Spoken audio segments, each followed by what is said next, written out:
Hello students, physics ध्यानम में आप सबका बहुत स्वागत है। मुझे पूरा विश्वास है कि आप अच्छे होंगे और आपकी पढ़ाई भी अच्छी चल रही होगी। तो कंसेप्ट बिल्डिंग सीरीज को आगे बढ़ाते हुए आज लेकर आया हूँ कंसेप्ट नंबर 10 फ्रॉम काइनेमेटिक्स।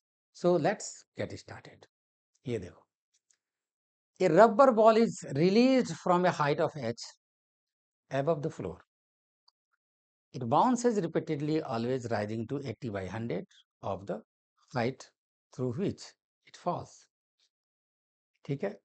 अब कह रहा है टोटल डिस्टेंस इसमें क्या होगा, time for infinite number of bounces क्या होगा, एवरेज स्पीड क्या होगा।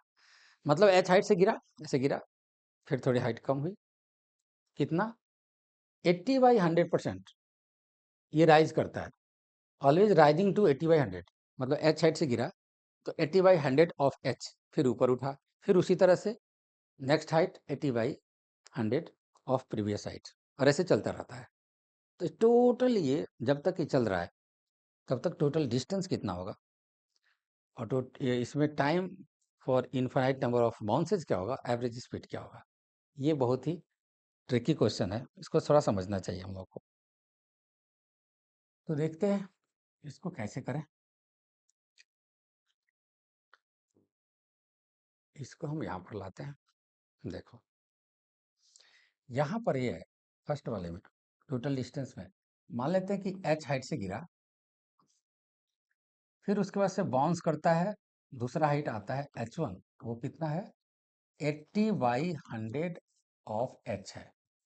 फिर दोबारा यहाँ से यहाँ, जैसे यहाँ से यहाँ तक गया, यहाँ से आया, फिर ये ऊपर बाउंस किया, फिर नीचे आया, फिर आगे बाउंस करेगा, मान लेते हैं h2 होगा, फिर नीचे आएगा, और इसी तरह एंड सो ऑन चलता रहेगा इनफिनाइट नंबर ऑफ टाइम्स।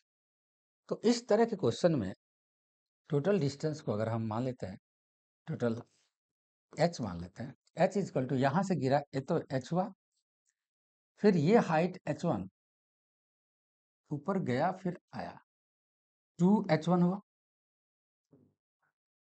फिर उसी तरह से ये हाइट यहाँ पर गया h2 और नीचे आया h2, फिर नीचे आया, मतलब 2h2 और प्लस एंड सो ऑन चलता रहे।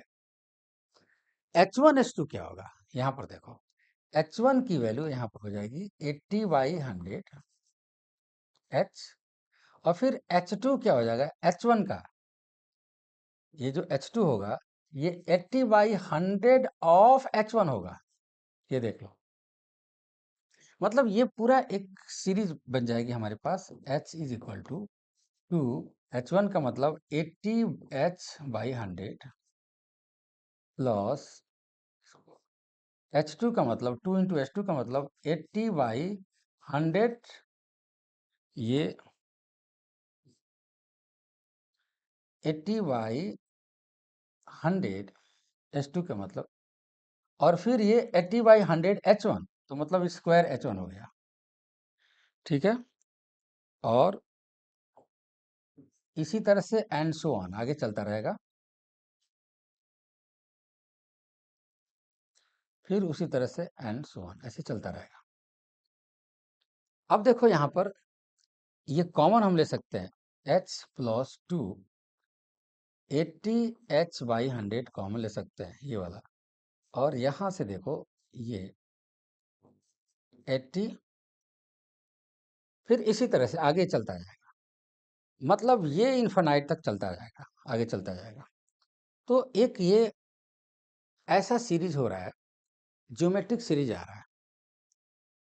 ज्योमेट्रिक सीरीज यहाँ पर आ रहा है, इसमें हम कर सकते हैं कि ज्योमेट्रिक सीरीज जब आ रहा है, ये तो H1 था ना, ये H है ना,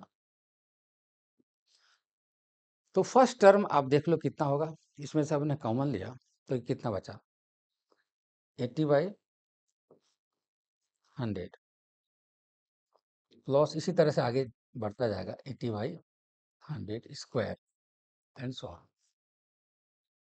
अब यहाँ पर this term by this term are हो जाएगा, कॉमन रेशियो होगा।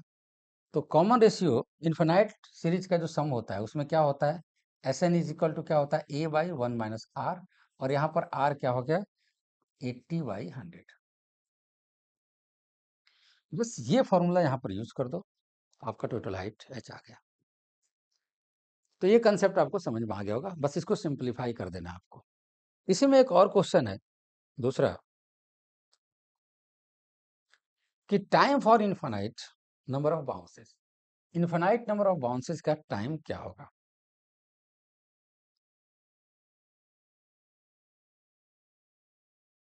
तो इनफाइनाइट नंबर ऑफ टाइम का तरीका देखो, जैसे यहाँ से तो आया, ये मान लेते हैं यहाँ से आने का टाइम जो जो भी लगा, t1 टाइम लगा, और ऊपर से h हाइट से जब नीचे आएगा तो टाइम कैसे निकालते हैं? h is equal to half g t square, यहाँ से t square is equal to 2h/g, therefore t is equal to under root 2h/g।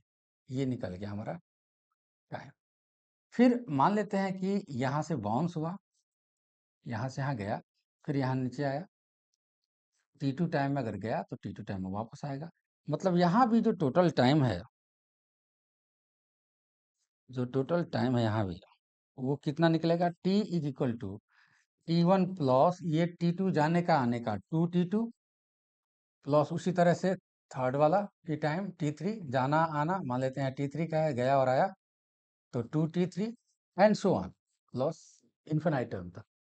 फिर यहाँ से t1 की वैल्यू ये वाला रख देंगे 2h/g प्लस 2 t2, t2 का टाइम कितना होगा? t2 कितना टाइम लिया? अब देखो यहाँ से यहाँ तक का जो टाइम है वो कैसे निकलेगा?